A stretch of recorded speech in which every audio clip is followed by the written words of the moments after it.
Good evening and welcome to tonight's episode of Here's My 2 Cents with me, your host, Keith 2 Cent Sanders.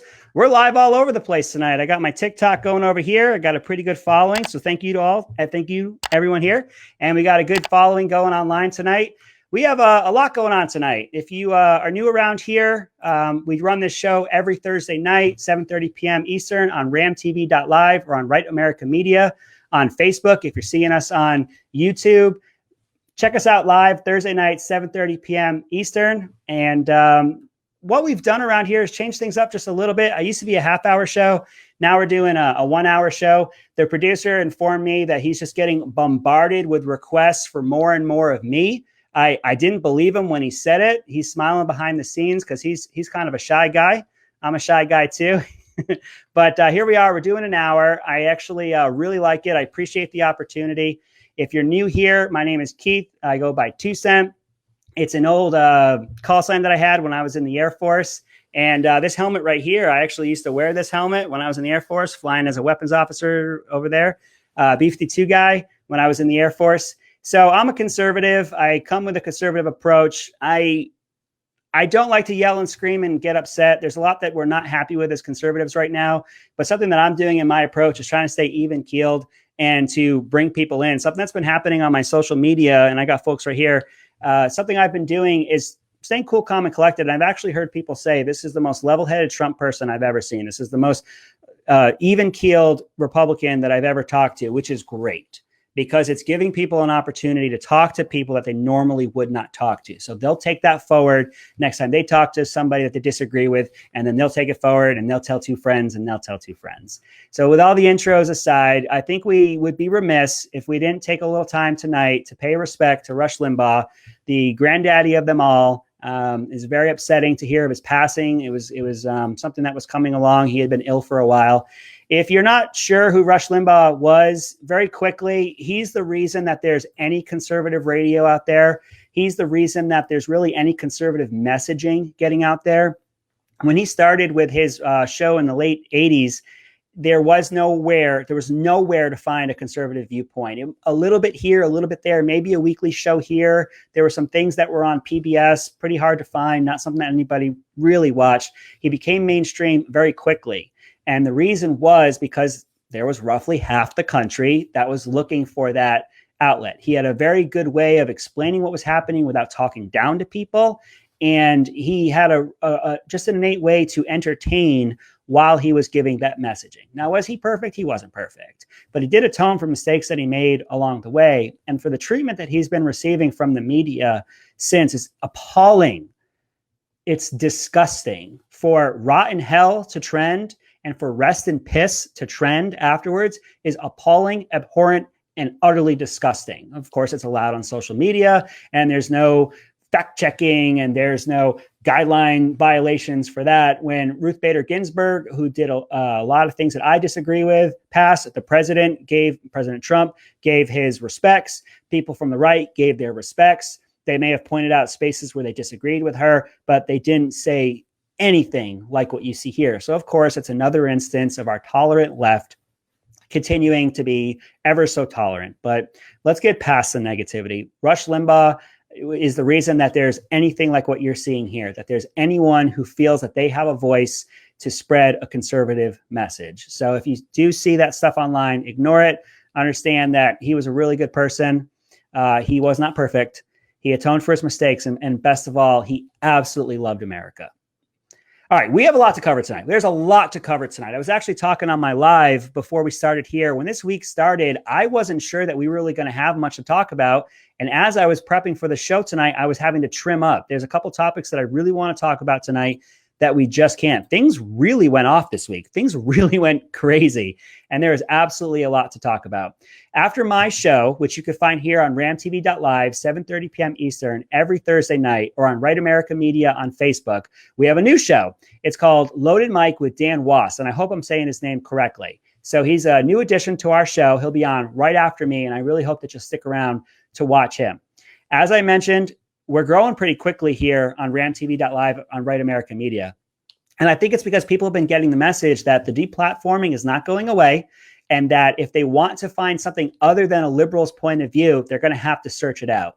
Now, I'm not going to say that I am the news. I'm an opinion person. I have an opinion, and it comes from a conservative point of view. Now, that being said, we're starting to grow as well. This channel is growing pretty rapidly, and I think our show is growing pretty rapidly, and we're really, really excited about it. And what we're doing right now is a 1-hour show. It's previously 30 minutes, and there's the potential for a second show. So if you all keep adding likes and follows and watching, I might be able to get a second show out of this, and that could be a lot of fun. So we do have a YouTube channel where you can find me. You can find my old episodes. Here's my 2 cents. Find us on Facebook. Here's my 2 cents. Juan, if you could for me, put my socials on the bottom. Can I get at 2 cent KSJ on both TikTok and Parlor? Once Parlor comes back up, I'm on Apple, so I haven't seen it yet. We're going to get Instagram started. We'll get Twitter, and I'll make all of you know. I'll bring all of you in on that. I've resisted those forever. But if we want to continue to reach people, and we do, we're going to continue to grow. So one more time, you can find me. Here's my 2 cents on Facebook, and here's my 2 cents on YouTube, and then at 2 cent KSJ on TikTok for now, and Parlor, and we'll add that going forward. I'm going to keep pushing that. I'm going to keep pushing the smaller platforms because deplatforming is real and it is not going anywhere. Last week, we talked about the latest victim, Gina Carano. She was able to land on her feet somewhat in that the Daily Wire immediately picked her up to produce her own movie, which is great. However, the idea of the deplatforming and the cancel culture even existing is so disgusting in this country. And there's something what's called the tyranny of the majority that we talk about on this show a lot.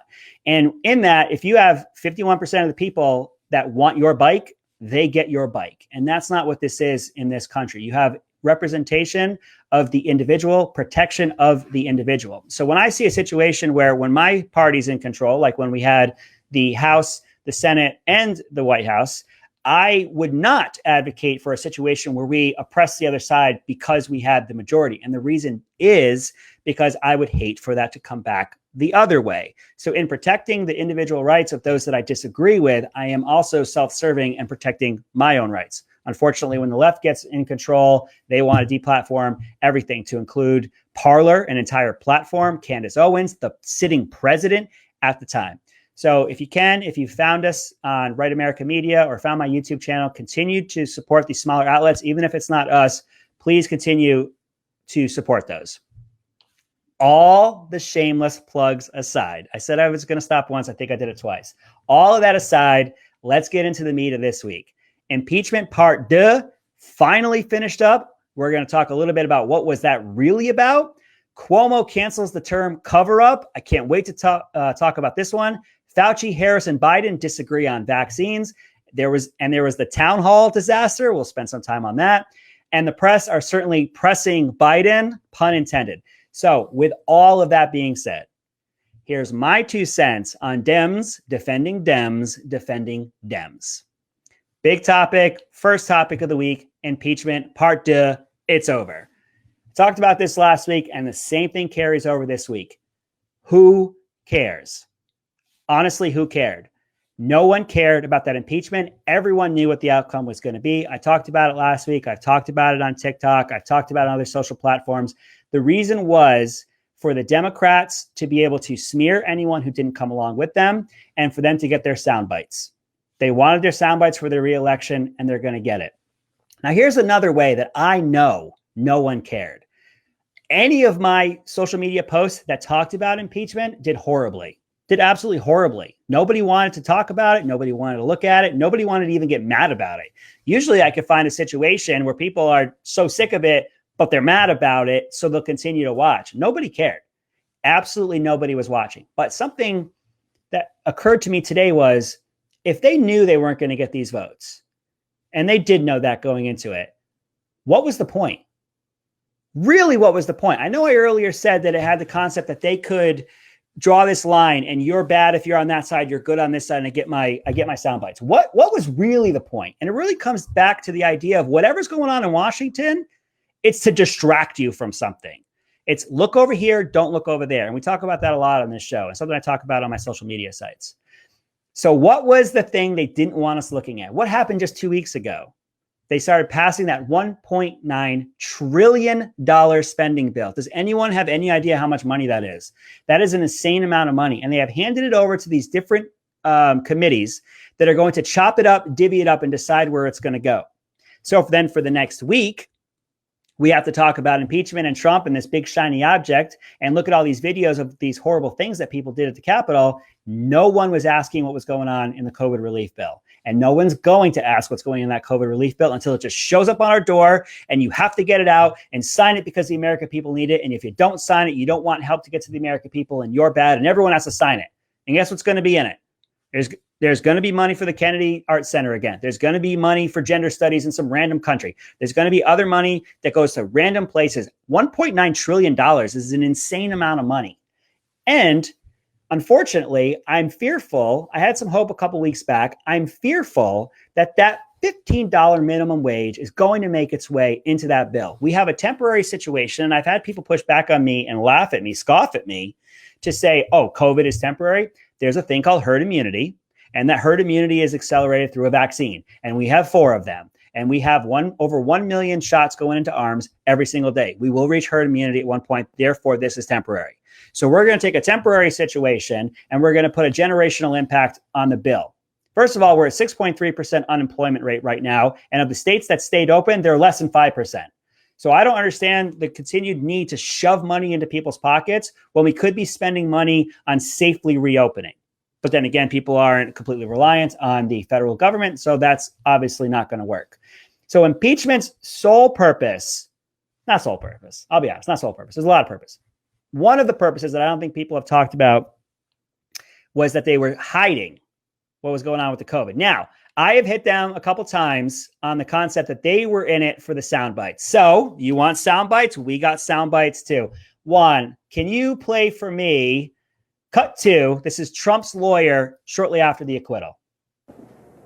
Let's follow up with a point that you're making right now about the House managers, as you say, doctoring evidence, and the argument. They didn't deny it. For our viewers, they didn't deny it. I put it in front of them 3 times. To be clear for our viewers, what you're talking about now is a check mark. That's a verification on Twitter that did not exist on that particular tweet. A 2020 that should have actually read 2021, and the selective editing, you say, of the tapes. Is that the doctored evidence of what you're speaking? Wait, that's not enough for you? That's not enough for you? Wait, no, sir, no. I'm not a juror in this trial. What I'm trying to be clear for our viewers is what you're referring to, because not everybody has been following. It's not okay to doctor a little bit of evidence. Respectfully. The media has to start telling the right story in this country. The media is trying to divide this country. You are bloodthirsty for ratings, and as such, you're asking questions now that are already set up with a fact pattern. I can't believe you would ask me a question indicating that it's all right just to doctor a little bit of evidence. There's more stuff that we uncovered that they doctored, to be frank with you, and perhaps that will come out one day. I was actually talking on my social media side on the side. Juan's going to give me the thumbs up after the video comes back. Thanks a lot, Juan. You're the best. Love you, buddy.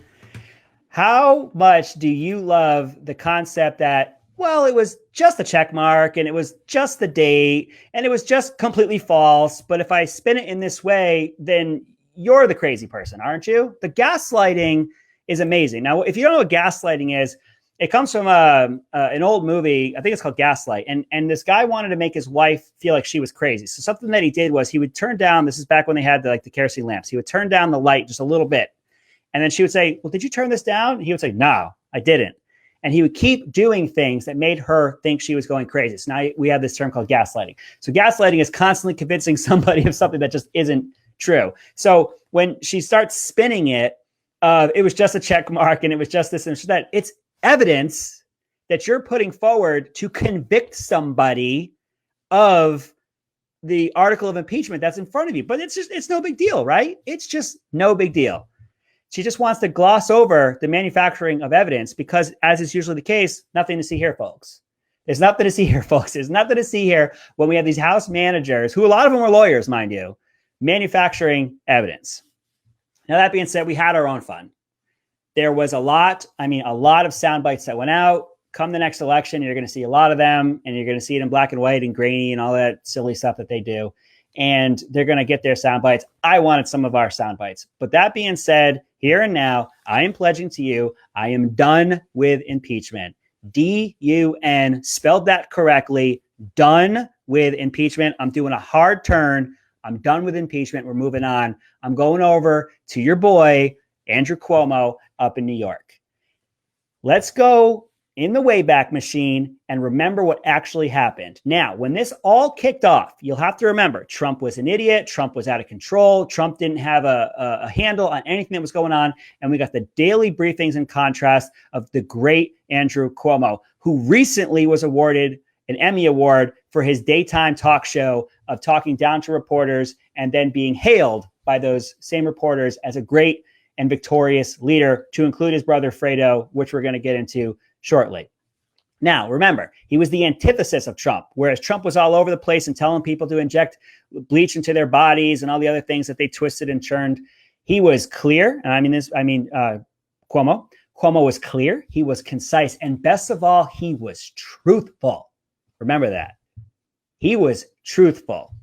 And let's not forget the BS interviews that were conducted by his brother Fredo on CNN. So, got a little bit of Wayback Machine for Fredo as well. When COVID was kicking off, I remember particularly a night, and I couldn't find this video, and I really wish I could. I wonder why it's not there anymore. However, where he was showing footage of people in Central Park hanging outside, enjoying life. And he was castigating, big word of the day, castigating these people for being out there and living their lives, talking down to them, of course, because he's a Cuomo, he's a liberal, he's on TV, he's a lot smarter than we are. Then he contracts COVID himself. Now he's the story. Now he has to do his shows from his basement in his very expensive house. While he's at home, quarantined, he left his house to go to his next house where it was under construction. Somebody came by and said, "Hey, aren't you Andrew Cuomo?" And he goes, "I sure am." And that person goes, "Don't you have COVID-19?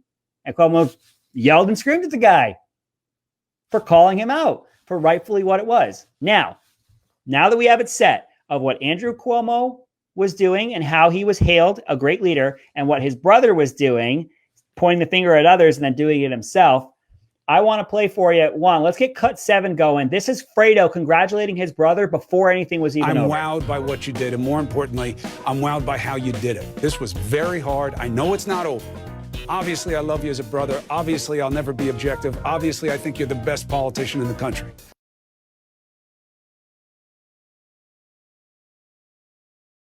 Sorry about that. I had a little bit more on that, Juan. Did that cut out? I think we had a little bit more. All right, let's see what we got. I'm wowed by what you did, and more importantly, I'm wowed by how you did it. This was very hard. I know it's not over. Obviously, I love you as a brother. Obviously, I'll never be objective. Obviously, I think you're the best politician in the country. All right, sorry about that. So it goes on to say how great he is.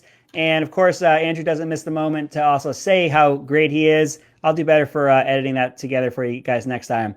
So there's rules at CNN, specifically for Fredo and his brother Andrew. Fredo is not supposed to be interviewing his brother Andrew, but they said under these unique circumstances, I think is how they phrased it, they made this available, and now they've reinstated those rules because look how objective we are. Okay.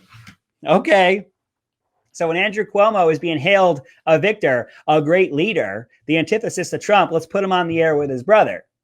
And he'll get these loving, glowing interviews where he's not going to be hard pressed, of course, but he's going to continue to be seen in a great light. But now that things aren't looking so good for Cuomo, now his brother's not going to do it. Little bit convenient. At the time, liberals were eating it up. They loved it. Now let's fast forward to now. The Attorney General, who is a Democrat herself, Letitia James, I believe her name is, and by no means a Trump supporter. Actually, I think she's going to be going after the Trump family here shortly. Found that Andrew Cuomo's office misrepresented the number of COVID-19 deaths in nursing homes by some 50% potentially.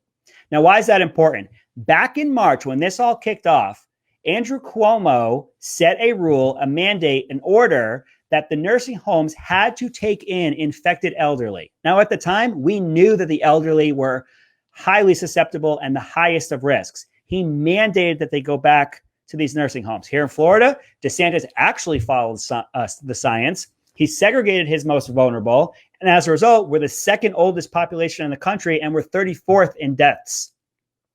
We're beating half the country, even though we're second in oldest age that we have here, and we have more people than New York. Cuomo mandated that people go back into the nursing homes. Then, after he put them in these nursing homes, it was reported there was no effect. It wasn't infecting people. Things weren't getting worse.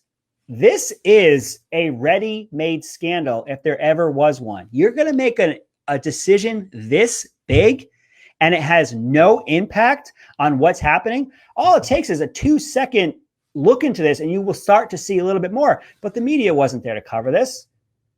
The media wasn't there to investigate anything. The media was there to drool over him. There was actually a time back then that they started basically petitioning for Cuomo to run for president because we were still in the 2020 election. That's how strong a candidate Joe Biden was. But I digress. So since the AG has said that there's some 50% underreporting here, one of his aides came out and said, yeah, we knew that the numbers didn't look so good, and we didn't want to report them to the Trump administration because we might get negative press for it, essentially. They might use it against us. Juan, play for me cut 1. It's going to be Cuomo and his aide. Trying to tamp down a growing scandal over COVID deaths in New York nursing homes. Today, Governor Andrew Cuomo tried to separate what he called political spin from facts. The New York State DOH has always fully and publicly reported all COVID deaths in nursing homes and hospitals. Last week, revelations that one of the governor's top aides told Democratic state lawmakers nursing home death data was delayed, saying we froze, fearing the numbers would be used against us by the Trump administration. We didn't provide all the information that was requested. That did create a void, and misinformation did fill the void. And that misinformation gave people aggravation and confused people. And confused people who lost a loved one. Delicious. Delicious.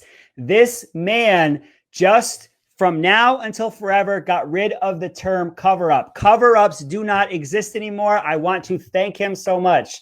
There is something called lying by omission. Lying by omission is when I really should tell you something, and if I don't, I'm lying. It's called lying by omission. So I'm going to tell you, everyone here right now, just say what Andrew Cuomo said. I didn't cover anything up. I didn't lie by omission. I just haven't told you yet. I just haven't told you yet. It's so rich. It's so delicious, and it feels so good. Next time I get in trouble for not saying something that I really should have said, and I know that I should have said it, I could just say, I hadn't told you yet. And because I haven't told you yet, misinformation came in. I'm sorry. Misinformation came in, and as a result, I can understand your frustration. But I just hadn't told you yet anymore. It's unbelievable. I do like the line, we didn't provide all the information that was requested. Guess what, Andrew? That's a cover-up. Timeline. You were supposed to tell them something. You didn't tell them something. It got found out. You covered it up. That's the answer. You covered it up. I want you to know, men in particular, and I'm not leaving you ladies out. I'm just not a lady. But I do know for men, if you guys ever get in trouble with a certain someone in your life and they say that you have covered it up, there's no such thing as cover-ups anymore. This man has single-handedly gotten rid of it. He's canceled. He has canceled the term cover-up. Now, at the beginning of that, jokes aside, at the beginning of that, he had said this quote, and I want to say it to you exactly because it's very important the way he said it. The New York State Department of Health has always fully and publicly reported all COVID deaths in nursing homes and hospitals. Factually true, sir. Factually true. And not only is it factually true, it is genius in your approach. And here's why. When you say we reported all COVID deaths in nursing homes and hospitals, it makes it true. And here's why. He's leaving out that you have to have those two together to make them true. And here's what I mean. His mandate sent people back to the nursing homes, which infected more people. Then they played a shell game with the numbers. As these people didn't die in the nursing home, they were shipped back to the hospital, and then they died in the hospital, where they were then added to the deaths in the hospital pile. That's a bad term. The deaths in the hospital ledger. So it therefore doesn't look like his decision to send infected people back to the nursing homes had as big an impact as it actually did. He wants to continue to maintain that it doesn't matter where they died. True, sir, it doesn't. But when you report it the way that you reported it, which was specific and was specifically done that way, it's to hide that they contracted it in the nursing home as a result of your bad policy. Now, if your policy wasn't so bad, why did you reverse it in May? I think he made it all the way till May before he reversed it back. Now, I had said last week that I was worried that this was just going to go away because there's something that happens in the media when a liberal gets in trouble. Just look at the governor from Virginia who got caught in blackface. All they have to do is ride out a few news cycles. Now, they got some bad news coming for them. Trump doesn't have Twitter anymore. And what that means is Trump isn't going to say something off color that the press is going to go crazy about for the next week. He's not going to get that covered. That's a double-edged sword for them. You've taken away Trump's ability to talk, but at the same time, you've taken away Trump's ability to steer a story away from somebody. And that's a good thing in this situation. I think this has legs. I had said last week that I was nervous that it wasn't going to have legs. I think this has legs, and I really want it to have legs. And I don't want for a second for people to think I'm the type, I want revenge. Off with their heads. I want accountability.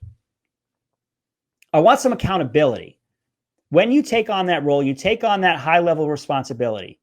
And when you talk down to people and then you hide information and you're very clever with your words to say that you didn't hide information, there needs to be accountability. Now, the FBI is looking into this, and you have your state AG looking into this.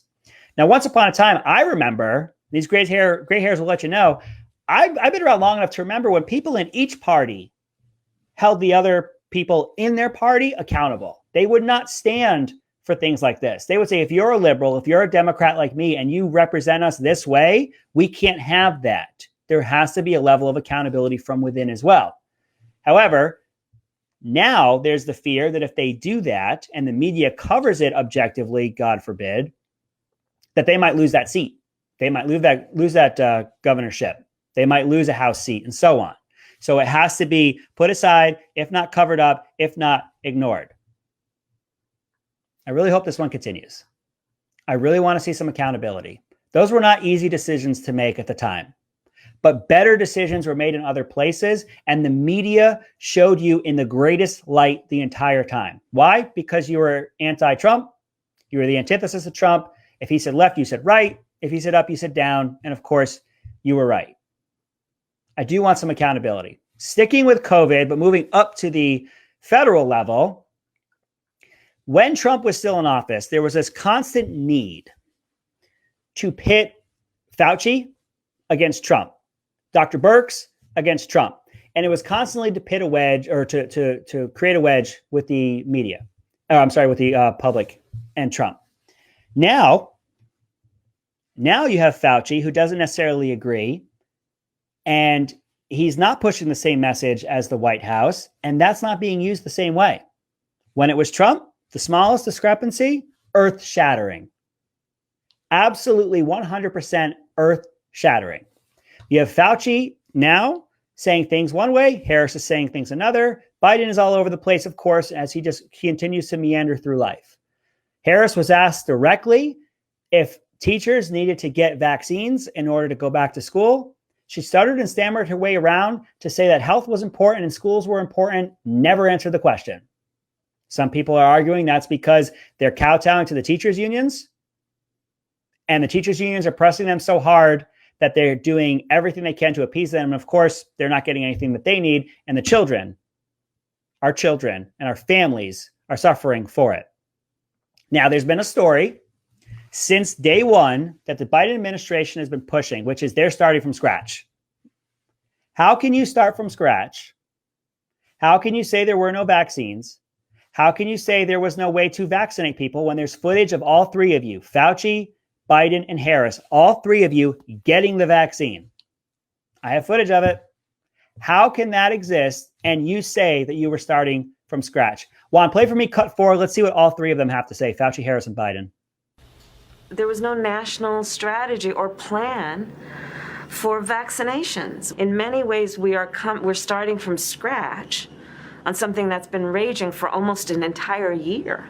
Is the Biden administration starting from scratch with the vaccine distribution effort? No, I mean, we certainly are not starting from scratch because there is activity going on in the distribution. This thing, though, as you remember, when you and I shouldn't say it that way, as you remember, but when you and I talked last, we talked about it's one thing to have the vaccine, which we didn't have when we came into office, but a vaccinator. How do you get the vaccine into someone's arm? Sorry about that. Like I said, let's just ignore the fact that I've seen all of them get the shot, and that happened before inauguration. So this always comes down to why. Why is this happening? This is happening because they want to lower expectations. Joe Biden, before he came into office, one of the very few things that he promised was, I'm not going to shut down the country. I'm not going to shut down the economy. I'm going to shut down the virus. Okay, Joe, let's shut down the virus. Day 1.1, your first day in office, which is to say you inherited what Trump had put in place. I'm not even talking about Operation Warp Speed. I'm talking about what he put in place to get shots in people's arms. 1.1 million shots were on day 1. You then, within that first week, had your press secretary say you wanted to get to an average of 1 million a day. So you're going to raise the bar from 1.1 million to 1 million. You're going to continue to promise things that are already happening. They want to lower your expectations because, oh my, now that I'm in office and I have real information, this is really hard. It is a lot harder than sitting in your basement, Joe, with your pre-canned interviews, with your teleprompter in front of you, giving you the answers ahead of time. It's really hard when you have actual information and you have to make actual decisions. So in that video, you saw Fauci say, of course, we're not starting from scratch. Now he's saying that, well, it was vague. It was vague. This person makes over $400,000 a year in a federal job. He makes more than the president. And this person is supposed to be completely apolitical. And he has continued to morph more and more and more into a liberal hack that nobody wants to trust anymore. And if you do trust him on the left, God love you. Or as they say down in the South, bless your heart. One of those videos came from the Biden town hall. If you didn't get a chance to see it, it was something. It was surely something. And Biden said things. Words came forth. Some of them were strung together. Some of them made sense. And a great deal did not. The man continues to just blow my mind. There was one particular point where he wanted to talk about why minorities and people of color were getting less shots. Juan, play for me cut 5. He's going to tell us why that is. A lot of people don't know how to register. Not everybody in the community, in the Hispanic and the African-American community, particularly in rural areas that are distant and or inner city districts, know how to get online to determine how to get in line for that COVID vaccination at the Walgreens or at the particular store. Yep, folks. They don't know how to get on the internet. They don't know how to go on the internet. And he goes on to say he's going to get some of that $1.9 trillion that we talked about. $1 billion of it is going to go to educate people of color in the inner cities on how to get on the internet. Can anyone imagine what would happen if a Republican said that? Can anyone imagine? When they, from the left, want to tell us that, depending on what you look like, you're inherently racist, and then you hear someone who comes from that point of view, how is that not a racist thing to say? How is that not a racist approach? How is it he says out loud on national TV, people of color, Hispanics and African Americans specifically, don't know how to get on the internet so they can get in line to get their shot? He had a lot more meandering to do that night. And I'm going to keep this going. Juan, get for me cut 6 if you can. It's Joe talking about the differences of us and China. The central principle of Xi Jinping is that there must be a united, tightly controlled China. And he uses his rationale for the things he does based on that. I point out to him, no American president can be sustained as a president if he doesn't reflect the values of the United States. And so the idea, I'm not going to speak out against what he's doing in Hong Kong, what he's doing with the Uyghurs in western mountains of China, and Taiwan trying to end the one China policy by making it forceful. I said, and by the way, he said he gets it. Culturally, there are different norms at each country, and their leaders are expected to follow. Those were words. That's factually correct. Those were words. And he gets it. And those were words. That's where I'm going to go with that. Those factually were words. Now, let's talk about some of these cultural differences that Biden wants to talk about. You want to know what these cultural differences are? Genocide, religious persecution. These are the cultural differences that we're talking about. There's something called intersectionality, and it happens on the left, where you essentially get those that all have a common enemy to come together. So basically, if you want to blame all cisgendered straight white males for everything, then you come together. And if you're of certain minority or oppressed or perceived oppressed groups, you all come together and you all come against the person who's oppressing you, which of course is the cisgendered straight white males, right? Now, how can we push China is not pursuing religious persecution, is not committing genocide? You want to know how? Because of intersectionality. If we're all against the same common person, then you get a situation where China is committing genocide and has actual concentration camps against what's called Uyghur Muslims. They do not allow the Muslim religion. You would think that the intersectionality of the Muslims who have joined in with the other groups and the LGBTQ and the feminists and the so on, and they all came together. Well, you have actual Muslims being persecuted, put in concentration camps, and killed. But it's China, and Trump was against China, so we have to be with China, and we're not going to look at those situations. And Joe Biden is going to say that he just wants a tightly controlled China. Not a bad thing. And we have cultural differences. Here's something, and I want to stretch this. And I made jokes on this tonight, and I kind of did it on purpose. And I've showed the meandering, and I've showed the absolute craziness of Joe. You had Anderson Cooper doing everything he could to drag Joe around that night. And I was sitting there saying, why are they putting him out there? Why are they not hiding him in the Oval Office? Wouldn't it make more sense for them to just keep putting EOs in front of him, executive orders in front of him, just say, sign the bill, sign the check, make sure you leave a nice tip, Joe? Shouldn't they do that? So there's never a reason. There's never not a reason for something. So what's the reason on this one? I'll tell you the reason. I have predicted within the first 9 months of this administration, he will be pushed out by his own people. And I believe they're starting to build the artifacts. They're starting to put the case together for people to start going, is Joe okay? People on their side, mind you. You've had people on the left and people from the center, and I'm not going to call out names, but you've had people from the left and people from the center question the faculties of Joe Biden. You don't have to go back that far. Go back to the 2016 election when he was on the stump and see his ability to talk then. Now they want to say it's a speech impediment, as I ironically stumble over that word. They want to say it's a speech impediment. Nope. A lot of footage of this man. This man does not have a speech impediment. They are doing this to start building the case that Joe's not okay. Wait for it. They're going to start slowly asking these questions. And they may even approach it as, well, people who are against them are questioning it. That might be their gateway into this, that they then dissect. Why would someone else say that?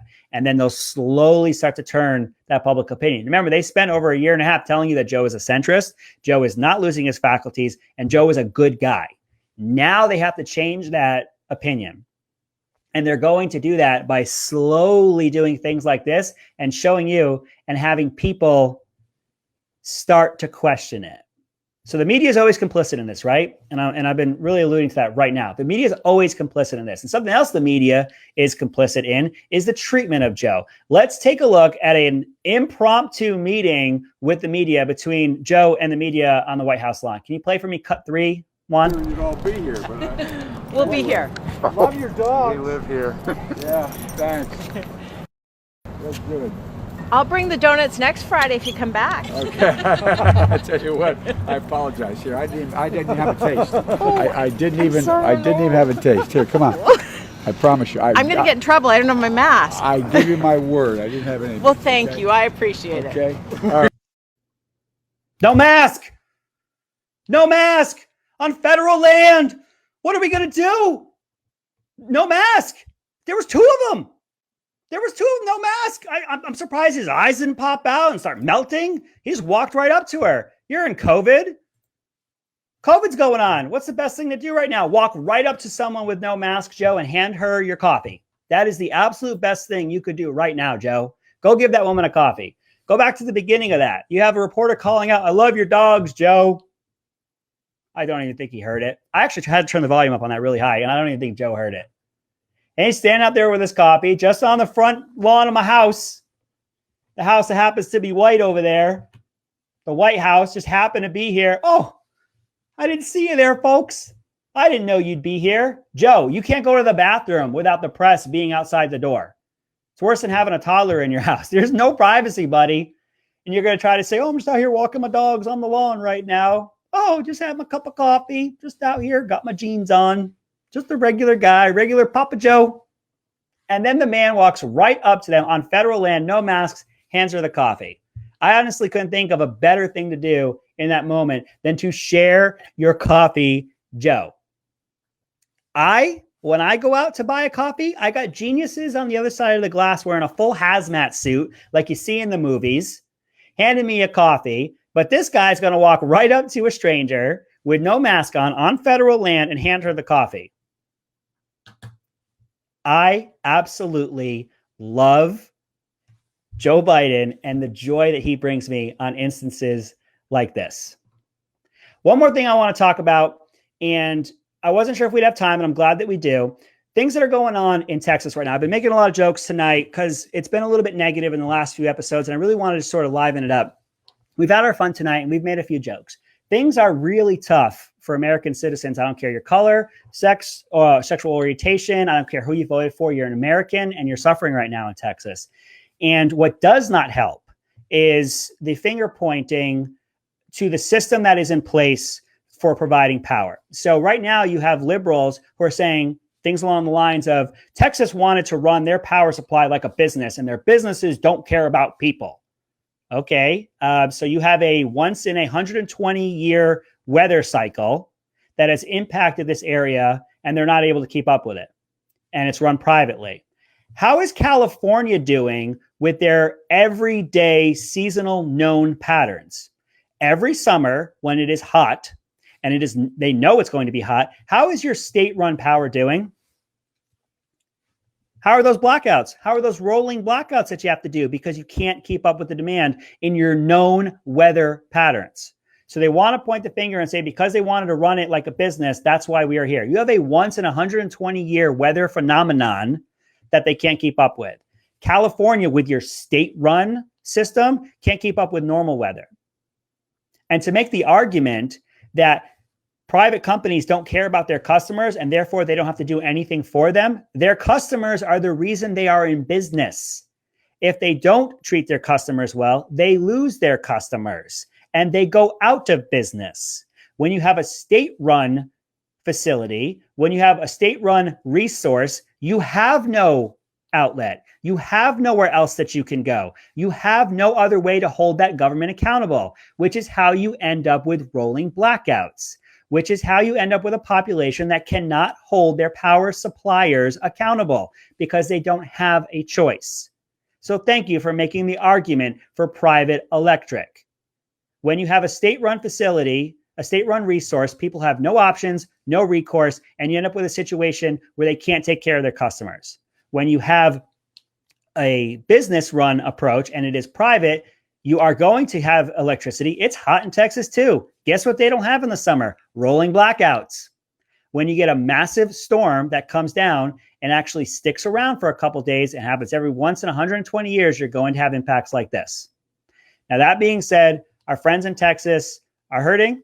That's everyone that's there. Our condolences go to you, and hearts, our thoughts, and our prayers. And I know that there's a lot of ways that people can donate online. If you have the means, please, I ask that you do that and do what you can, or send out your love, your hearts, and your prayers as well. These people are suffering. Good news is around the corner. They are going to be heating up in the next few days, and things will be okay. That's not to say that things aren't tough for people right now. So tonight we did have a little bit of fun.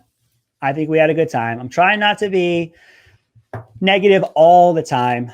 I do want to bring a little bit of hope, a little bit of levity, a little bit of fun to what we're doing. Things are not particularly looking good. I do think things are going to get worse. We haven't even started passing legislation yet. I know I'm going a little bit of a downturn right now. But that being said, it's not going to be good for a while. So I'm going to continue to interject a little bit of fun in what we're doing. But do remember, we are in America, and we're in a phase in our history right now where we have massive pendulum swings. From George Bush and 9/11 and 2 wars, it swung wildly to the left, especially after the housing crisis and the economic crisis. It swung wildly to the left for people to depend on a more liberal president. From there, it swung wildly to the right to Donald J. Trump. And then after that, it's swinging even further to the left. Do not believe for a second that Joe Biden is a moderate. Allowing biological boys to compete against our girls is not being a moderate. More than doubling the minimum wage potentially is not being a moderate. Giving 11 million people here illegally a pathway to citizenship is not at all being a moderate. Allowing 25,000 people over the border right now without vetting them or them wearing masks, that's not being a moderate.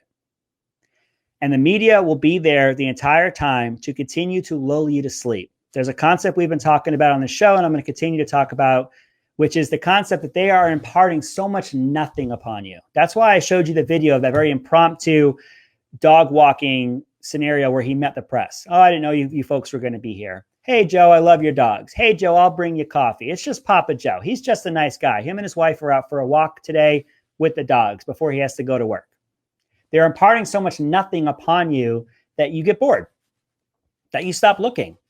There's nothing going on here, folks. There's not possibly any scandals going on. He's not possibly doing any backroom deals. He's not possibly making any deals like his former boss, Obama, did, where they sent pallets full of cash to hostile nations in order to try to get them to be nice to us.